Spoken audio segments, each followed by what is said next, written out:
Ese waba wibaza impamvu leta zunze ubumwe za Amerika zifatira ibihano abayobozi b'umutwe w'iterabwoba wa FDLR nyamara zigakomeza kwirengagiza nkana uburyo leta ya Repubulika ya Demokarasi ya Kongo ifasha inatera inkunga uyu mutwe? Ese koko Amerika ntiyaba ikina double standard cyangwa se kwivuguruza gukomeye? Ku rundi ruhande mu burasirazuba bwa Kongo umuriro wakamijeje, ingabo za leta FARDC zirigamba ko zongeye kwigarurira agace k'ingenzi cyane ka Mikenke mu misozi miremire ya Minembwe nyuma y'imirwano ikomeye cyane yazihuje n'umutwe wa Twirwaneho. Ni byinshi twabateguriye muri uyu mwanya, ni amakuru ashyushye acukumbuye kandi asobanuye neza.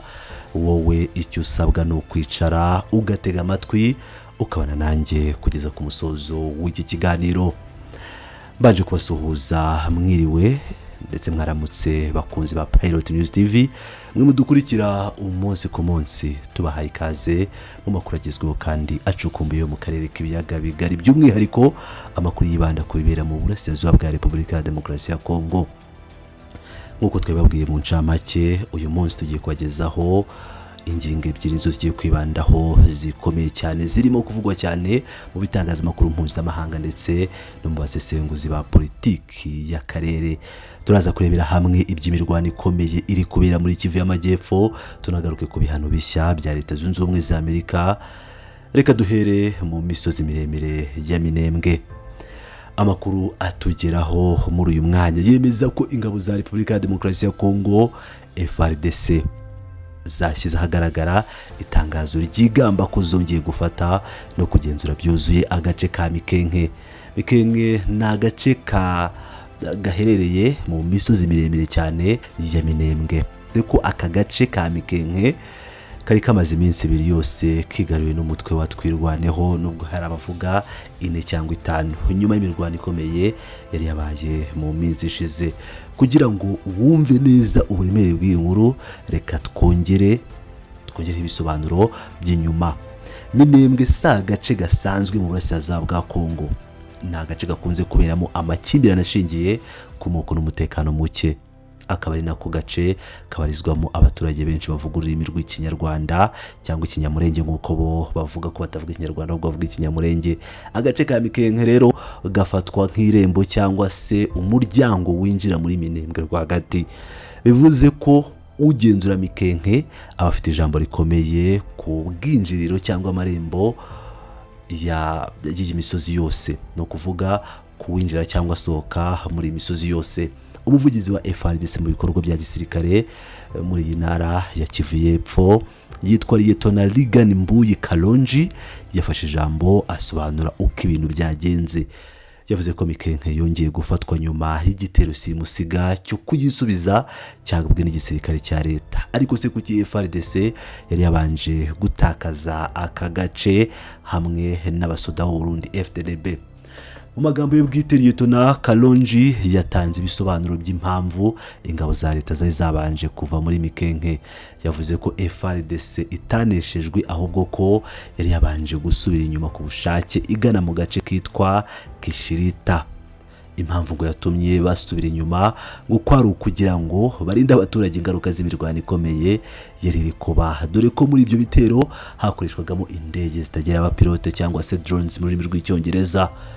Reka nsubiremo amagambo ya Lieutenant Kalonji uko yayavuze. Yagize ati, twari twasubiye inyuma tugana Ikishirika kugira ngo turinde abaturage kugwa mu mirwano. Mu gitondo cyo kuri uyu wa gatatu twagabye igitero cyo kwisubiza inyuma, cyo kubasubiza inyuma, bituma twongera gufata Mikenke, agace k'ingenzi gafatwa nk'irembo ryinjira muri Minembwe rwagati.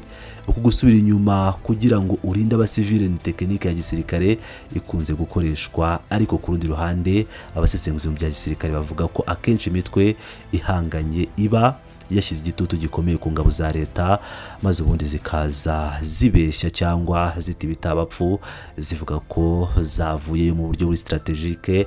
Ariko se niba zavuye mu buryo bwa strategique, kuki zasubiyeyo kugaba ibitero kuri Twirwaneho?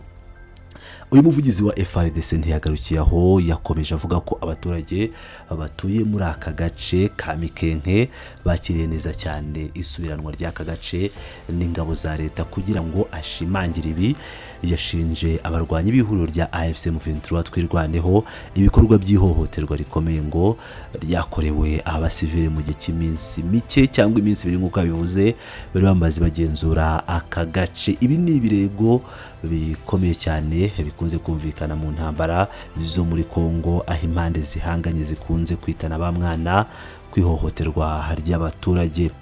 Ntabwo ari Mikenke gusa FARDC yigaruriye. Uyu muvugizi yakomeje atangaza ko FARDC yanigaruriye utundi duce tubiri tw'ingenzi turimo Kalingi ndetse na Kakenye cyangwa Gakenke bitewe nuko wabivuga. Utu duce twombi twari twafashwe ku wa kabiri w'iki cyumweru mu gihe ibikorwa bya gisirikare ndetse n'imirwano ikomeye bikomeje mu bindi bice bitandukanye byo mu misozi miremire ya Minembwe. Kugira ngo usobanukirwe neza uko imirwano yaje, reka dusubire inyuma gato. FARDC yatangaje ibinyuma yuko ku itariki ya 9 zo ku kwezi kwa Kamena, ubwo ndavuga ukwezi kwa gatandatu, amakuru atandukanye yari yemeje adashidikanya ko abarwanyi batwirwaneho bari bigaruriye Mikenge. Ibi byabaye nyuma y'imirwano ikomeye yabahanganishije n'ihuriro rikomeye ry'ingabo. Iryo huriro ryari rigizwe n'ingabo za FARDC, umutwe w'inyeshyamba wiyita Wazalendo ndetse n'ingabo z'igihugu cy'u Burundi zitwa FDNB ziri muri kariya gace. Kumva ko umutwe twirwaneho wari wabashije guhanganira ihuriro ryose ukanabambura Mikenge bikaba byerekana ubukana n'imbaraga y'imirwano yari ifite. Reka tuve mu mashyamba no mu misozi ya Minembwe twerekeze mu isesengura rya politiki mpuzamahanga n'ukuntu amahanga yitwara ku bibazo bya Kongo. Hari ikibazo gikomeye abasesenguzi mu bya politiki y'akarere bakomeje kwibaza cyane kuki Leta Zunze Ubumwe za Amerika zahisemo gufatira ibihano umutwe wa FDLR ariko zikirengagiza cyangwa se zigakomeza gufunga amaso kuko Leta ya Kongo iyitera inkunga ikomeye ikaba inakorana nayo ku mugaragaro. Reka tubabwire uko byagenze. Mu minsi ishize Leta Zunze Ubumwe za Amerika zafatiye ibihano bikomeye mu bayobozi bakuru b'umutwe w'iterabwoba wa FDLR. Uwo ni umuyobozi w'ishami ry'abarwanyi badasanzwe mu rurimi rw'icyongereza bita Special Forces. Iri shami rikaba rizwi nka CRAP muri FDLR. Uyu mugabo akaba anashinzwe ibikorwa by'iperereza yitwa Gustave Kubwayo, ariko mu izina ry'intambara ngira ngo murabizi neza ko abayobozi benshi ba FDLR usanga barihise amazina y'intambara yitwa Colonel Silikoff. Mu izina ry'intambara niryazwiho. Muri ibi bihano Amerika yagaragaje impamvu zikomeye zatumye hano uyu mugabo. Yatangaje ko umutwe wa FDLR ubangamiye bikomeye umutekano w'akarere kose k'ibiyaga bigari. Impamvu zatanzwe nuko uyu mutwe ukomeje kugaba ibitero by'iterabwoba ku basivili b'inzirakarengane, ukabahora ubwoko bwabo, ukabica ku bwinshi nta mbabazi. Amerika yaravuze ko FDLR igiye uruhare mu gufata abagore n'abakobwa ku ngufu ndetse ikaninjiza abana bato cyane mu gisirikare ku ngufu kugira ngo bajye kurwana. Ibi ni ibyaha byibasiye inyoko muntu. Kugira ngo berekane ko bahana impande zose muri ibyo bihano, Amerika ntabwo yaharanye FDLR gusa, yanatangaje ko yafata ibihano umuyobozi ushinzwe iperereza n'ibikorwa bya gisirikare mu ihuriro rya AFC M23. Uwo akaba ari Colonel Nzenze Imani, nawe yafatiwe ibihano ashinjwa uruhare mu guhungabanya umutekano mu burasirazuba bwa Repubulika ya Demokarasi ya Kongo. Ariko si iki gisubizo cy'Amerika cyaba ari cyo. Hano niho havuka ikibazo gikomeye. Umusesenguzi mu bya politike w'inararibonye Bwana Tite Gatabazi, ubwo yari yatumiwe mu kiganiro cyitwa Tubigimuzi gica ku gihe, yagaragaje ishusho ngari y'iki kibazo. Yagaragaje ko iyi myifatire ya Leta Zunze Ubumwe za Amerika idakwiye na gato ku gihugu cy'igihangange gisanzwe kigira umuhuza ndetse n'umukemuramaka mu bibazo by'akarere. Bwana Gatabazi yakomeje asobanura ibi mu buryo bwimbitse. Yavuze ko bitumvikana ndetse bitari bikwiye ko Amerika hano umwe muri FDLR. Nyamara Leta ya Repubulika ya Demokarasi ya Kongo yarahisemo gukorana n'uwo mutwe w'iterabwoba ku mugaragaro, iwutera inkunga y'intwaro, amasasu ndetse n'amafaranga kugira ngo urwane ku ruhande rwayo. Ikibabaje kurushaho nuko Repubulika ya Demokarasi ya Kongo yari yaremeye yisabiye gusenya uyu mutwe. ariko kugeza ubu ikaba ntacyo ibazwa kuri uku kwivuguruza no gukorana n'abaterabwoba. Reka babwire amagambo Tite Gatabazi yakoresheje. Yagize ati ntabwo wavuga ngo ufatiye ibihano FDLR na M23 ngo ubwo urabihuje cyangwa se ugaragaje uburinganire. FDLR na AFC M23 ntaho bihuriye na gato. Abanyamerika ubwabo nibo bavuze ko FDLR ari umutwe w'iterabwoba rwose, ndetse n'umuryango w'abibumbye Loni yawushyize kuri liste y'imitwe y'iterabwoba mpuzamahanga. Bwana Gatabazi yakomeje yibutsa amasezerano akomeye yibagiranye. Yavuze ati niba mwibuka neza mu masezerano ya Washington, igihugu cya Kongo ndetse n'u Rwanda bari bemeranyijwe byeruye gusenya umutwe wa FDLR burundu.